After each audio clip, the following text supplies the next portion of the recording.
ಯಾರಗಳು ಈ ನವರಾತ್ರಿಯಲ್ಲಿ ತುಂಬ ಮಡಿಯಿಂದ ಪೂಜೆ ಮಾಡ್ತಾರೆ ಮತ್ತು ಅಖಂಡ ದೀಪವನ್ನು ಕೂಡ ಹಚ್ತಾರೆ. ಈ ಥರ ಪದ್ಧತಿ ಇರುವುದಿಲ್ಲ, ಕೆಲವರಿಗೆ ಪದ್ಧತಿ ಇರುತ್ತೆ, ಕೆಲವರಿಗೆ ಪದ್ಧತಿ ಇರೋದಿಲ್ಲ. ಹಾಗಾಗಿ ನವರಾತ್ರಿ ಆಚರಣೆಯಲ್ಲಿ ಪ್ರತಿಯೊಬ್ಬರು ಕೂಡ ಮಾಡಬೇಕಾಗುತ್ತೆ. ಯಾಕೆಂದರೆ ಯಾವ ರೀತಿ ಮಾಡ್ಬೋದು ಅಂತ ನಿಮಗೆ ಸರಳವಾಗಿ ಕಾಮಾಕ್ಷಿ ದೀಪನ ಯಾವ ರೀತಿ ಹಚ್ಬೋದು ಮತ್ತು ಲಕ್ಷ್ಮಿ ಅಷ್ಟೋತ್ತರಗಳನ್ನು ಯಾವ ರೀತಿ ಪಠಿಸ್ಬೋದು, ಹಾಗೆಯೇ ಲಲಿತಾ ಸಹಸ್ರನಾಮ ಯಾವ ರೀತಿ ಹೇಳ್ಕೊಳ್ಬೋದು, ಕುಂಕುಮಾರ್ಚನೆ ಮತ್ತು ಹೂವಲರ್ಚನೆ ಯಾವ ರೀತಿ ಮಾಡೋದು, ಇದ್ರ ಬಗ್ಗೆ ಎಲ್ಲ ನಿಮಗೆ ಪೂರ್ತಿಯಾಗಿ ವಿಡಿಯೋನ ನಿಮಗೆ ತಿಳಿಸ್ಕೊಡ್ತೀನಿ ಸ್ನೇಹಿತರೆ. ನೀವು ಇದರಿಂದ ಮಾಡೋದ್ರಿಂದ ದೇವಿ ನಿಮಗೆ ತುಂಬ ಒಳ್ಳೆಯ ಆಶೀರ್ವಾದ ಮಾಡ್ತಾರೆ ನಿಮಗೆ. ಏಕೆಂದರೆ ನವರಾತ್ರಿಯಲ್ಲಿ ದೇವಿ ಅಲ್ಲೇ ನೆಲೆಸಿರ್ತಾಳೆ, ಪಟ್ಟಕ್ಕೆ ಕೂರಿಸ್ತಾರೆ ಅಂತ ಹೇಳ್ತಾರಲ್ವ ದೇವಿ. ನವರಾತ್ರಿಯಲ್ಲಿ ನೀವು ದೇವಿಯ ವಿಚಾರ ಹೇಳೋದಾದರೆ ಸಾಕಷ್ಟು ವಿಚಾರಗಳಿವೆ ಸ್ನೇಹಿತರೆ. ದೇವಿನ ಆರಾಧನೆ ಮಾಡೋದ್ರಿಂದ ನಮ್ಮ ಮನೇಲಿ ಎಲ್ರಿಗೂ ಒಳ್ಳೆಯದಾಗಿದೆ. ನಾವು ಪ್ರತಿ ನವರಾತ್ರಿನಲ್ಲೂ ಈ ರೀತಿ ನಾವು ಪೂಜೆ ಮಾಡ್ತೀವಿ. ನೀವು ಯಾವ ರೀತಿ ಪೂಜೆ ಮಾಡ್ಕೊಳ್ಳೋದಂತ ನಾನು ನಿಮಗೆ ತಿಳಿಸ್ಕೊಡ್ತೀನಿ. ಈ ವಿಡಿಯೋನ ಕೊನೆವರೆಗೂ ನೋಡಿ ಸ್ನೇಹಿತರೆ. ನೀವು ಫಸ್ಟ್ ಟೈಮ್ ನಮ್ಮ ಚಾನಲ್ಗೆ ವಿಸಿಟ್ ಮಾಡಿದರೆ ಈಗಲೇ ಸಬ್ಸ್ಕ್ರೈಬ್ ಆಗಿ ಪಕ್ಕದಲ್ಲೇ ಇರೋ ಬೆಲ್ ಬಟನ್ನ ಕ್ಲಿಕ್ ಮಾಡ್ಕೊಳ್ಳಿ. ನೋಟಿಫಿಕೇಷನ್ ಬರುತ್ತೆ, ನಾನು ಹಾಕೋ ವಿಡಿಯೋಗಳೆಲ್ಲ ನಿಮಗೆ ಗೊತ್ತಾಗುತ್ತೆ ನೋಟಿಫಿಕೇಷನ್ ಬರೋದ್ರಿಂದ. ಈ ವಿಡಿಯೋದಲ್ಲಿ ಕಾಮಾಕ್ಷಿ ದೀಪಾರಾಧನೆ ನಮ್ಮ ಪಾರಾಯಣ ಮಾಡ್ಬೋದು ಸ್ನೇಹಿತರೆ. ನಾವೆಲ್ಲ ಮಾಡ್ತೀವಿ, ತುಂಬಾ ಒಳ್ಳೆಯದು. ಬ್ರಾಹ್ಮಿ ಮುಹೂರ್ತದಲ್ಲಿ ಮಾಡ್ಕೊಳ್ಬೋದು. ಸಹಸ್ರನಾಮ ನಿಮ್ಗೆ ಹೇಳ್ಲಿಕ್ಕೆ ಬರಲ್ಲ ಅನ್ನೋರು ನೀವು ಲಲಿತಾ ಅಷ್ಟೋತ್ತರನ ಹೇಳ್ಕೊಳ್ಬೋದು. ಲಲಿತಾ ಸಹಸ್ರನಾಮ ಅಂದರೆ ಲಲಿತಾದೇವಿಯ 1000 ಹೆಸರುಗಳು ಇರುತ್ತೆ ಅಷ್ಟೇ ಸ್ನೇಹಿತರೆ. ನೀವು ಅಷ್ಟೋತ್ತರ ಹೇಳ್ಕೊಳ್ಳೋದ್ರೆ 108 ಸರಿ ಇರುತ್ತೆ. ನೀವು ಸುಲಭವಾಗಿ ಅದನ್ನು ಮಾಡ್ಕೊಳ್ಬೋದು. ಲಲಿತಾ ಸಹಸ್ರನಾಮ ಪಾರಾಯಣ ಮಾಡೋದಕ್ಕೆ ಬರೋರು 9 ದಿನ ಕೂಡ ಪಾರಾಯಣ ಮಾಡ್ಬೋದು ಅಂತ ಸಂಕಲ್ಪ ಮಾಡ್ಕೊಳ್ಬೇಕಾಗುತ್ತೆ. ನೀವು ತುಂಬಾ ಒಳ್ಳೆಯದು. ನಮ್ಮದೊಂದು ಗ್ರೂಪ್ ಇದೆ ಸ್ನೇಹಿತರೆ, ನಾವು ಅದರಲ್ಲೂ ಎಲ್ಲರೂ ಸೇರಿ ಸಂಜೆ ವೇಳೆ ಒಟ್ಟಾಗಿ ಹೇಳ್ಕೊಳ್ತೀವಿ. ಈ ನವರಾತ್ರಿ ಟೈಮಲ್ಲಿ ತುಂಬಾ ಶ್ರೇಷ್ಠ ಈ ರೀತಿ ಮಾಡುವುದು. ಏಕೆಂದರೆ ಎಲ್ಲರೂ ಒಟ್ಟಾಗಿ ಲಲಿತಾ ಸಹಸ್ರನಾಮವನ್ನು ಹೇಳ್ಕೊಳ್ಳೋದ್ರಿಂದ ಅತಿ ಶಕ್ತಿ ಆವಿರ್ಭಾವ ಆಗುತ್ತೆ ಸ್ನೇಹಿತರೆ. ಅದು ಕೋಟಿ ಯಜ್ಞ ಮಾಡಿದ್ದಕ್ಕಿಂತ ಪುಣ್ಯ ಪ್ರಾಪ್ತಿ ಆಗುತ್ತೆ ಅಂತ ಹೇಳ್ತಾರೆ. ನಾವು ಎಷ್ಟು ಜನ, ಒಂದು 5 ಜನ, 6 ಜನ, 9 ಜನ ಕೂಡ ಸೇರಿ ಹೇಳ್ಕೊಬೋದು. ತುಂಬ ಒಳ್ಳೆಯದು. ಅತಿ ಶಕ್ತಿ ಆವಿರ್ಭಾವ ಆಗೋದ್ರಿಂದ ಕೋಟಿ ಯಜ್ಞ ಮಾಡಿದ್ದಕ್ಕಿಂತ ಪುಣ್ಯ ಫಲ ಪ್ರಾಪ್ತಿ ಆಗುತ್ತೆ. ಅದರಲ್ಲೂ ಈ ನವರಾತ್ರಿಯಲ್ಲಿ ತುಂಬ ಒಳ್ಳೆಯದು. ಇದೆಲ್ಲ ಎಲ್ರಿಗೂ ಮಾಡಲಿಕ್ಕಾಗಲ್ಲ. ನೀವು ಅವರವ್ರ ಮನೆಯಲ್ಲಿ ನೀವು ಈ ನವರಾತ್ರಿಯಲ್ಲಿ ಲಲಿತೆಯನ್ನು ಆರಾಧನೆ ಮಾಡಬೇಕು ಅಂದರೆ ಲಲಿತಾ ಸಹಸ್ರನಾಮ ಹೇಳ್ಕೊಳ್ಬೋದು, ಲಲಿತಾ ಅಷ್ಟೋತ್ತರ ಹೇಳ್ಕೊಬೋದು. ತುಂಬಾ ಶ್ರೇಷ್ಠ. ಅದ್ರ ಜೊತೆಗೆ ನೀವು ಮಹಾಲಕ್ಷ್ಮಿ ಅಷ್ಟೋತ್ತರನ ಕೂಡ ಹೇಳ್ಕೊಳ್ಬೋದು. ತುಂಬ ಪುಣ್ಯಫಲಪ್ರದದ್ದು ಅದು ಸ್ನೇಹಿತರೆ.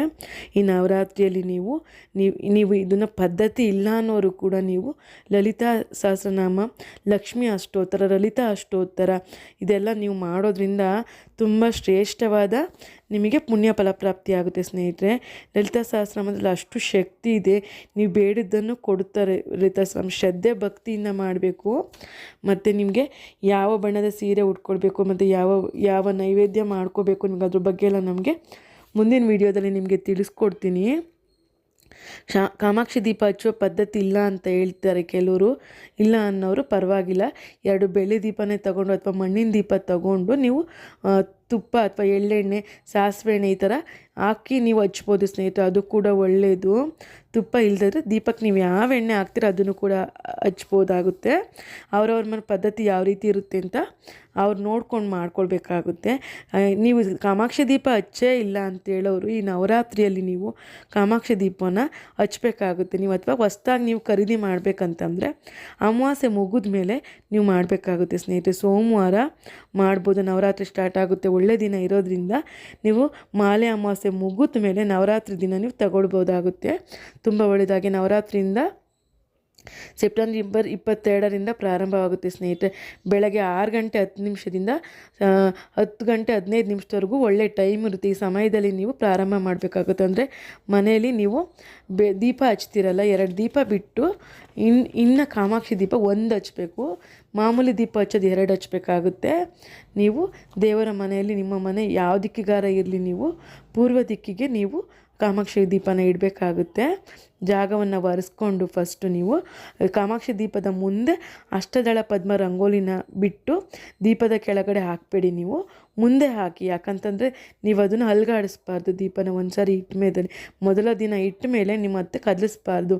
ಅದಕ್ಕೋಸ್ಕರ ಹೇಳ್ತಾ ಇರೋದು ದೀಪದ ಮುಂದೆ ಇಡಬೇಕಾಗುತ್ತೆ. ಕಾಮಾಕ್ಷಿ ದೀಪನ ಯಾವಾಗಲೂ ಒಂದೇ ದೀಪ ಹಚ್ಚೋದು, 2 ಮಾಮೂಲಿ ದೀಪ, 1 ಕಾಮಾಕ್ಷಿ ದೀಪ ಹಚ್ಚಬೇಕಾಗುತ್ತೆ. ಕಾಮಾಕ್ಷಿ ದೀಪ ಹಚ್ಚೋಕ್ಕೆ ನಮ್ಮ ಪದ್ಧತಿ ಇಲ್ಲ ಅನ್ನೋರು ಮಾಮೂಲಿ 2 ದೀಪನ ಹಚ್ಕೊಳ್ಬೋದು. ತುಪ್ಪ ಅಥವಾ ಎಣ್ಣೆ ನೀವು ಹಾಕ್ಕೊಳ್ಬೋದು. ಹಾಕಿ ಲಲಿತಾ ಅಷ್ಟೋತ್ತರನ ಮಾಡ್ಕೊಳ್ಳಿ, ಲಲಿತಾ ಸಹಸ್ರನಾಮನ ಓದ್ಕೊಳ್ಳಿ. ಹೂವು ಅಕ್ಷತೆಯಿಂದ ನೀವು ಸಂಕಲ್ಪ ಮಾಡಿಕೊಡ್ಬೇಕಾಗುತ್ತೆ. ನೀವು ಗಣಪತಿಗೆ ಫಸ್ಟು ಪೂಜೆ ಮಾಡಬೇಕಾಗುತ್ತೆ. ಗಣಪತಿ ಪೂಜೆ ಮಾಡಿ ಆಮೇಲೆ ನೀವು ದೀಪನ ಹಚ್ಕೊಳ್ಬೇಕಾಗುತ್ತೆ. ನೀವು ಈ ಸಂಕಲ್ಪ ಮಾಡೋದ್ರಿಂದ ದುರ್ಗಾದೇವಿ ನಿಮಗೆ ಖಂಡಿತ ಒಲಿತಾರೆ. ಲಲಿತಾವಿ ಬೇಡಿದರೆ ಎಲ್ಲವನ್ನು ಕೂಡ ಕೊಡ್ತಾರೆ. ನೀವು ಈ ಥರ ಮಾಡಿಕೊಡಿ, ತುಂಬ ಒಳ್ಳೆಯದು. ಲಲಿತಾ ಸಹಸ್ರನಾಮ, ಲಲಿತಾ ಅಷ್ಟೋತ್ತರ, ದುರ್ಗಾದೇವಿಯ ಸ್ತೋತ್ರಗಳು, ಆಮೇಲೆ ನಮ್ಮ ಮನೇಲಿ ನಾವು ದೇವಿ ಮಹಾತ್ಮೆನ ಪಾರಾಯಣ ಮಾಡ್ತೀವಿ ಸ್ನೇಹಿತರೆ. 20 ಅಧ್ಯಾಯಗಳಿಂದ ಕೂಡಿರುತ್ತೆ ದೇವಿ ಮಹಾತ್ಮೆ. ಅದನ್ನು ಓದೋದ್ರಿಂದ ನವರಾತ್ರಿಲಿ ತುಂಬ ಒಳ್ಳೆಯದು. ದೇವಿಯನ್ನು ಎಷ್ಟು ಚೆನ್ನಾಗಿ ಆಡಿ ಹೊಗಳಿದ್ದಾರೆ ಅಂದರೆ ಸಹಸ್ರ ನಾಲಿಗೆಗಳಿಗೂ ಹೇಳಲಿಕ್ಕೆ ಸಾಧ್ಯ ಇಲ್ಲ, ಅಷ್ಟು ಚೆನ್ನಾಗಿರುತ್ತೆ. ಮಹಿಷಾಸುರ ಮರ್ದಿನಿ ಒಂದು ಕತೆ ಬರುತ್ತೆ, ತುಂಬ ಚೆನ್ನಾಗಿರುತ್ತೆ. ನಿಮ್ಗೆ ಅದ್ರ ಬಗ್ಗೆ ಎಲ್ಲ ನಾನು ಮುಂದಿನ ವೀಡಿಯೋದಲ್ಲಿ ತಿಳಿಸ್ಕೊಡ್ತೀನಿ. ದೇವಿ ಮಹಾತ್ಮೆನೂ ಕೂಡ ಅಷ್ಟೇ ಶ್ರೇಷ್ಠವಾಗಿರುತ್ತೆ. ನೀವು ಇದ್ರ ಜೊತೆಗೆ ನೀವು ದೇವಿ ಮಹಾತ್ಮೆ ಪಾರಾಯಣ ಕೂಡ ಮಾಡ್ಕೊಳ್ಬೋದು. ನನಗೆ ನೀವೇನಾದ್ರು ದೇವಿ ಮಹಾತ್ಮೆ ಪಾರಾಯಣ ಮಾಡ್ತೀವಿ ಅಂದರೆ ನೀವು ನನಗೆ ಕಾಮೆಂಟ್ ಸೆಕ್ಷನಲ್ಲಿ ತಿಳಿಸಿ. ನಿಮಗೆ ನಾನು ಮುಂದಿನ ವೀಡಿಯೋದಲ್ಲಿ ಅದ್ರ ಬಗ್ಗೆ ವೀಡಿಯೋ ಮಾಡ್ತೀನಿ. ಅದೆಲ್ಲ ನಮಗೆ ಪದ್ಧತಿ ಇಲ್ಲ ಅನ್ನೋರು ನೀವು ದೇವಿನ ಸ್ತೋತ್ರ ಮಾಡ್ಕೊಳ್ಬೋದು. ಲಕ್ಷ್ಮಿ, ನೀವು ಮಹಾಲಕ್ಷ್ಮಿ ಸ್ತೋತ್ರ ಇರುತ್ತೆ, ಆಮೇಲೆ ಮಹಾಲಕ್ಷ್ಮಿ ಅಷ್ಟೋತ್ತರಗಳಿರುತ್ತೆ. ಇದನ್ನೆಲ್ಲ ನೀವು ದೇವಿ ಪಾರಾಯಣ ಮಾಡ್ಬೋದು. ನೀವು ಎಷ್ಟೆಷ್ಟು ದೇವಿನ ಆರಾಧನೆ ಮಾಡ್ತೀರೋ ಅಷ್ಟಷ್ಟು ನಿಮಗೆ ದೇವಿ ಒಲಿತಾರೆ. ಈ ರೀತಿ ಮಾಡ್ಕೊಳ್ಳಿ. ಕಾಮಾಕ್ಷಿ ದೀಪನ ಹಚ್ಚಿ ನವರಾತ್ರಿಯಲ್ಲಿ ಒಳ್ಳೆಯದಾಗೇ ಆಗುತ್ತೆ. ಯಾವ ರೀತಿ ಹಚ್ಚಬೇಕು ಅಂತ ನಿಮಗೆ ಪೂರ್ತಿಯಾಗಿ ವಿವರಣೆ ಕೊಟ್ಟಿದ್ದೀನಿ ಸ್ನೇಹಿತರೆ. ನಿಮಗೆಲ್ಲ ಇಷ್ಟ ಆಗಿದೆ ಅಂತ ಭಾವಿಸ್ತೀನಿ. ನೀವು ಕಾಮೆಂಟ್ ಸೆಕ್ಷನಲ್ಲಿ ತಿಳಿಸಿ. ನವರಾತ್ರಿಯಲ್ಲಿ ಮಿಸ್ ಮಾಡ್ದಂಗೆ ನೀವು ಈ ರೀತಿ ಮಾಡಿ, ಒಳ್ಳೆಯದಾಗುತ್ತೆ. ಎಲ್ಲರಿಗೂ ಒಳಿತಾಗಲಿ, ಎಲ್ಲರಿಗೂ ಶುಭವಾಗಲಿ ಅಂತ ಆ ದೇವಿಯಲ್ಲಿ ಪ್ರಾರ್ಥನೆ ಮಾಡ್ಕೊತ ನವರಾತ್ರಿಯಲ್ಲಿ ವರವನ್ನು ತಾಯಿ ಕೊಡಲಿ ಅಂತ ಎಲ್ಲರಿಗೂ ಆ ದೇವಿಯಲ್ಲಿ ಪ್ರಾರ್ಥನೆ ಮಾಡ್ತಾ ವಿಡಿಯೋನ ಮುಗಿಸ್ತಾ ಇದ್ದೀನಿ. ಧನ್ಯವಾದಗಳು ವೀಕ್ಷಕರೇ.